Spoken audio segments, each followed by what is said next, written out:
আমি আর আবির বাড়ি যাওয়া মানেই হচ্ছে ভাইদের আড্ডা একটা জমবেই রবিবার হলেই। তো এই রবিবার ছিল সেটাই, আর আড্ডার শুরুটা ছিল মার জন্মদিনের কেক দিয়ে আর পায়েস দিয়ে, তারপরে আমির দিয়ে আসলো। আর এখানে আমরা একটু আড্ডা দিচ্ছিলাম এবং আড্ডা দিতে দিতে আমাদের কিন্তু একটা জায়গা ফিক্সড হয়েছে ঘুরতে যাওয়ার জন্য, এবং প্রায় 2 বছর পরে তো আমরা আবার সবাই মিলে অর্থাৎ ভাইরা মিলে যাচ্ছি। এখানে শ্যাম মিসিং, কারণ শ্যাম কলকাতাতে নেই।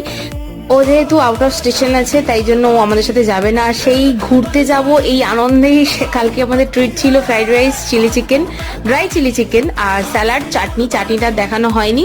তো এখানে সবাই মিলে খেয়েছিল আর খুব আনন্দ করেছি আমরা, কালকে গল্প টল্প করেছি এবং আমরা ফাইনালি যাচ্ছি দীঘা। এবং আমাদের আগের বারের ট্রিপ অর্থাৎ শান্তিনিকেতন ট্রিপে আমরা বলেছিলাম যে নেক্সট ট্রিপে আমরা সমুদ্র যাব, তারপরের ট্রিপে আমরা পাহাড় যাওয়ার চেষ্টা করব।